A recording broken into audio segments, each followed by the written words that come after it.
In this presentation, we will set up vendors within QuickBooks Pro 2019. For more accounting information and accounting courses, visit our website at accountinginstruction.info.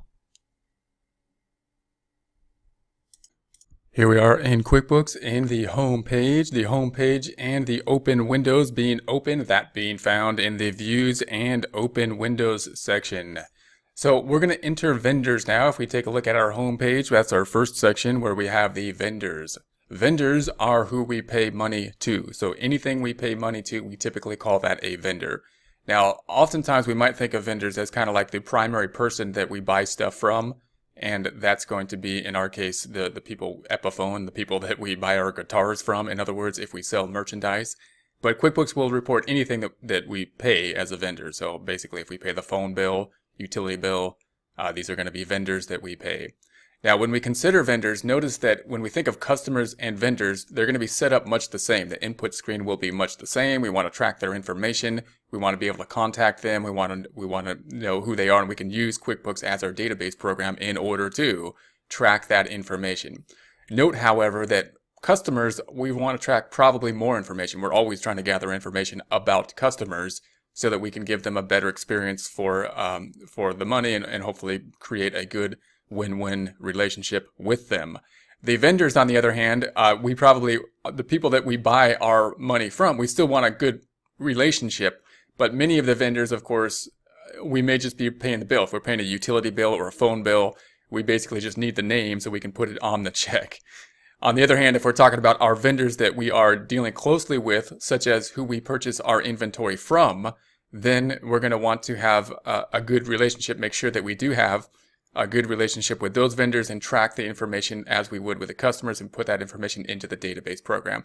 In other words, there's a lot of information that we could put into the database program with relation to the vendors who we pay, and we don't have to use it all unless we choose to. So we're going to go ahead and go into the vendor center. So I'm going to go into the vendor center. We could go there this way by just selecting the vendors here. I typically use the drop downs because we can use the drop downs at any time, whether we are in any screen, even if it's not the home page. So I'm going to go to vendors drop down and select the vendor center. So here's the vendor center. We're going to have the vendors. Once we have vendors listed on the left side, we do have one vendor at this time. You'll recall that we set up this vendor when we set up their sales tax item. This is the vendor who we're going to pay when we pay the sales tax that we have to collect. We're going to pay, in our case, New York. So this is a generic name for who we pay in New York for sales tax.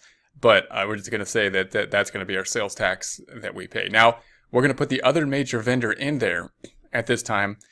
You don't really have to, most of the time, put in all the vendors you pay, meaning you don't really typically need to list out your phone company and whatnot when you start the new QuickBooks system. You could do that, and it might help you for the first month of data input, but it may also just be easier to enter the vendors as you enter data in the first month of operations, and then those vendors will be in place. In other words, you don't have to use this screen to enter vendors. We will enter vendors as we enter data. So when we write a check to a new vendor, we'll have to add the vendor to the system. That's typically how vendors are added. And that's how we will add new vendors here. So we're not going to go through and add all the vendors we've ever dealt with. If we've been using a company prior to this, I'm not going to go back and add all the vendors that we've ever dealt with and look through that list. We may add the major vendors that we deal with that we want to add more information on, those being the people that we buy inventory from. And in this case, the vendors, what we really want to do here is add the vendors that we owe money to. So we want to go to our accounts payable. Who do we owe money to? And we want to make sure that those are in the system so that our system is correctly accounted for. So we're going to say, okay, do we owe money to anybody? If we do, we're going to have to put that on the books. How are we going to have to put that on the books? Well, we need to put it into accounts payable because it's a liability that we owe. And the accounts payable will be tied to who we owe. If we put anything into accounts payable, it needs to be tied to a vendor, so who we owe. So that's why we're going to go in the vendor section. What we're really trying to do is put on the amount that we owe. Now, to add a vendor, it's similar to the customer center. We can select this drop down up top and we go to new vendor, or we can add multiple vendors. In this case, we only have one vendor that we're going to be dealing with. So we're just going to add that one vendor into the new vendor window. The multiple vendor window will look much the same as the multiple windows that we have used to input items and customers in prior presentations. This time we're just going to use the one window, the one new vendor, which will typically be the case. This will be the type of screen we'll see when we enter vendors either from this screen or as we're entering data into, say, a check or something like that. If we say, I want to add a vendor, it'll take us to this screen. Again, this screen has a lot of information to it. We don't really need a lot of that information. What I need for sure is the name, Epiphone. That's who we buy our guitars from, that we're then going to sell. So this is the people we buy from. And then the opening balance, we're going to say that we owe them $15,000 right now. That's what we really want to do. Put in this $15,000. So QuickBooks will then put that into accounts payable, saying we owe this person $15,000. We want to put that in there not as of the current time period where we're going to be working in 2019, but prior to that, so QuickBooks can do whatever messy journal entry it needs to do to put the fact that we owe $15,000. And we will of course look at what QuickBooks does because it's very interesting and we want to know what's going on. But we want all that messy stuff done before the date that we're going to start entering data. So we're going to put this in there as of 12/31/18 because we're going to start operations or entering new data 12/31/19. Company name, I'm also just going to put Epiphone. So Epiphone, hope that's right. I believe it is. We're going to put the full name. I'm not going to put any of the other data in there. Again, if this is our major vendor, we probably would want the phone number and the email and whatnot, because we're going to need that information and the address, because we're going to need that information if we send a purchase order or if we email the purchase order. We will need that information. If it's someone like Verizon that we owe money to or something like that, then we probably don't need all that information possibly. We just need the name that we're going to put on the check once we pay the bill. So that's going to be the address tab. Now we do have these other information tabs here. Again, they're not required in order for us to add a vendor. And when we see adding vendor, as we will as we enter data later, you'll note that it'll have a quick add option, which will basically say, do you just want us to add the name, and we won't even see this screen, which is what we'll use most of the time. But this, again, if we want to add all this detail, which is nice, especially for those certain vendors. We got the payment, we have the tax settings, we've got account settings, and additional information. Not going to go through all of this right now. We're going to add the vendor here. Our main goal is to see what QuickBooks does and set up this beginning balance. So we're going to say OK. And this is going to be the only vendor that we have at this time. So now I'm going to go to the reports and we'll say what did they do? What happened here? You'll note here that it actually set it up as what? A bill, a type of bill. We didn't enter a bill. How did it do a bill? So let's go to the reports and see what QuickBooks did. So we're going to go to reports up top. We're going to go to company and financial. We're going to go down to the balance sheet. And nothing's there as of now because we need to change the date. I'm going to make the date as of 12/31/19. That's going to be the end of the current year that we're going to work on in this problem. We entered it in as of 12/31/18, but it's a balance sheet account and nothing else is entered, so it should be good. And we can see the receivable there. We just entered, however, the payable. That $15,000, that's what added. It's right there. We owe money. It's a liability account. It's a current liability. And so that's what QuickBooks did to it because, of course, it's a vendor. And we would assume that QuickBooks is saying, well, that must mean that you owe this person money and that must be going to the account of accounts payable. So if we use the auto zoom, if I double click and auto zoom on this, let's see what QuickBooks does. Nothing's there in the detail on the transaction by account because we didn't enter it in this date range. So I'm going to change this date range to, how about to 12/31/18. Anytime you don't see a transaction, by the way, and you know you entered one, it's probably a date issue. You probably just need to change the dates. You probably entered it in the wrong date or have the wrong dates up top, and that'll solve your problem. So we will refresh here, and there it is. Now, if we see this, it says it's a bill. And again, I didn't enter a bill. Why is it a bill?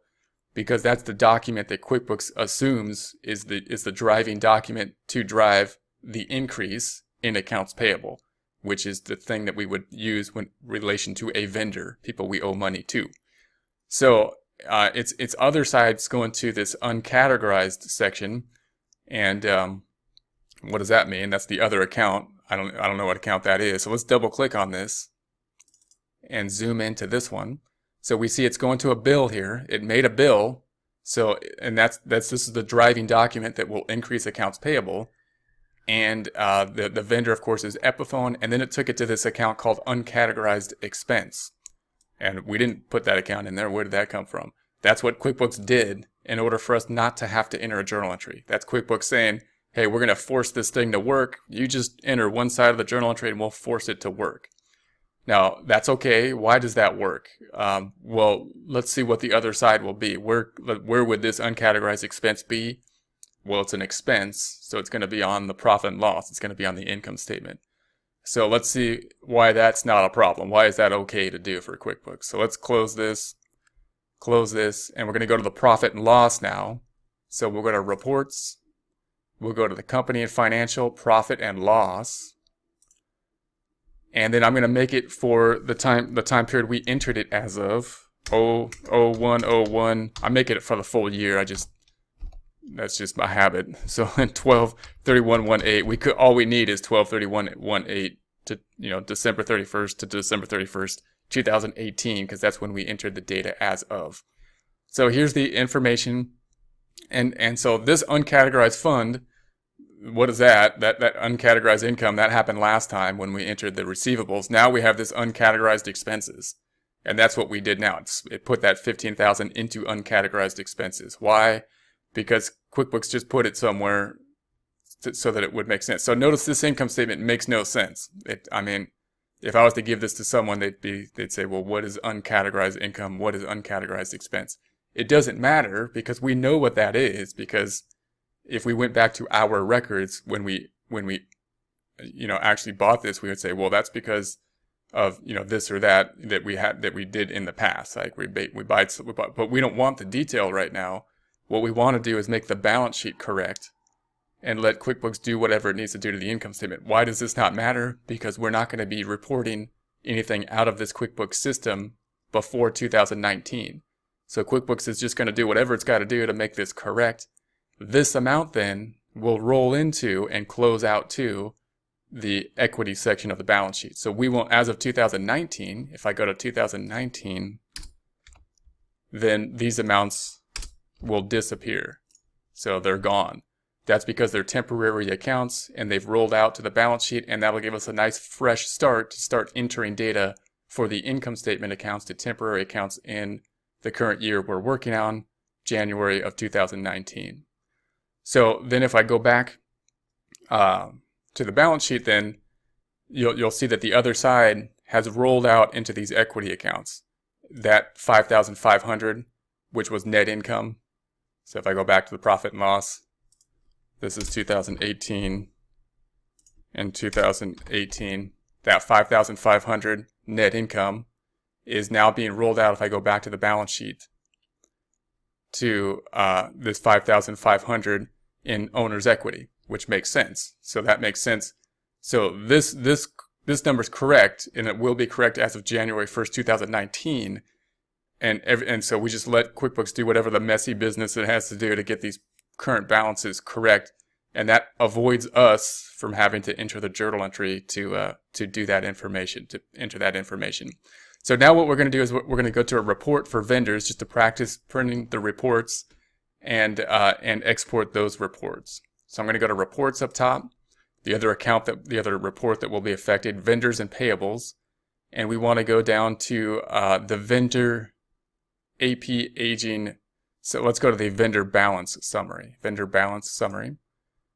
and there we have it. And so we have this one vendor we owe. I'm going to go ahead and print this report just to practice printing it. I want to print the first one to Excel, to an Excel sheet we have already set up. And the benefit of this is just to practice putting this Excel sheet together, because that could be very useful for some users who can use Excel, because then you can export and give this Excel sheet to somebody without having to have multiple PDF files that are all named and out of order and whatnot. So first we're going to export to an Excel sheet that already exists, which we did in a prior presentation, and then we'll print it as a PDF file and look at the pros and cons of each. So I'm going to go to Excel, we're going to update an existing worksheet. Actually, we're going to create a new worksheet. So create a new worksheet within Excel. But then we want it in an existing workbook. So the existing workbook, meaning the Excel file, a new worksheet within the Excel file. We're going to go to the Browse button, and then I'm going to locate this on the computer. So we went to Desktop, Get Great Guitars, Backup, Section 6. So I'm in section, actually I want to go to Get Great Guitars. We want to go to Reports, Section 6. So that's where I've stored this, and just finding this information is part of the practice of being able to report this and give this information to somebody. We already have this file, Section 6 Reports. I'm going to include it in there. So I'm just going to double click on that. And now Microsoft should hopefully take that report and add the new detail to it. So we're going to go ahead and export. So here's what happened. So we have the tab here. I'm going to make it a little bit larger by holding down Control, or you can use the little zoom buttons up here so you can see it. I'm going to zoom up a little bit there. Now the format's a little bit funny here. And why is it funny? Because it's kind of freezing the panes. So I'm going to go to the View tab up top, and it's got these split panes. So the View tab window split panes on the default. I'm going to unsplit that over here. And then, actually it's funny because I can't see the whole thing. And then we have it there. So there's our information. Also note that it put this tab on the left, and I'd like it on the right because that's the order that we put these reports together. To move it, I'll just put my cursor on that sheet, left click, and drag it to the right. And then I'm going to rename it. I'm going to double click on it, and I'm calling it vendor balance. And so there we have that. And then, if I go to the second tab, I could see that the heading is there, vendor balance. And then I could delete this first tab is just giving us instructions. We could delete this, left click and delete. And so now we have the customer balance and the vendor. So I could send this report to somebody and it will all be on one tab. Or if I wanted to print this report, I could go to File and Print. And I could print it as a PDF, given that cute PDF file. And instead of printing one sheet, we could print the entire workbook. So if I select this item and print workbook, now we have a system so I could print the whole thing. In other words, when I print this to a PDF file at this time using this format, it'll put all of the printed documents in one PDF file so that we do not have to then give somebody multiple PDF files if we need to do that. If I don't want to attach 5 PDF files to an email because that becomes confusing, even if it's in a zipped file. If we do it this way, we can give 5 documents in one PDF file. So just a couple options on how you're going to give this report to somebody. So I'm going to go back here. I'm going to close this. We'll save this and say we're going to save that. The other option, of course, is to print it or save it as a PDF. So we could go to Print or File up top, Save as a PDF. Again, this thing sometimes gives you problems.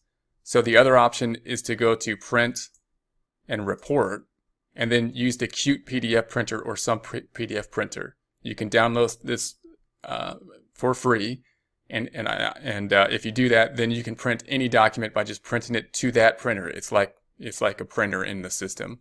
And then we're going to print it, and it will find where it wants to go. It's going to go to Reports. Is it going to the right place?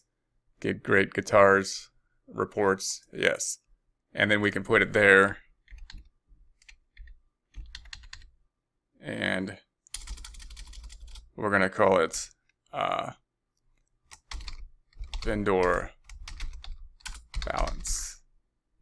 And actually, this should be up in here. I'm going to put that in there. And that changed the name. So I'm going to call it vendor balance. And I'm going to put it into section 6. So now notice we're going to have 2 PDF files in here. And you can't see the Excel files because I can only see the PDF files. But if I was to give this to someone and I wanted to give both reports, I'd have to attach both reports as opposed to the Excel document that I can give one attachment, or the PDF from the Excel document, which I can give one attachment. So those are just some options. So I'll save this here, and those will be the two formats that we have thus far as we go through our setup process. For more accounting information and accounting courses, visit our website at accountinginstruction.info.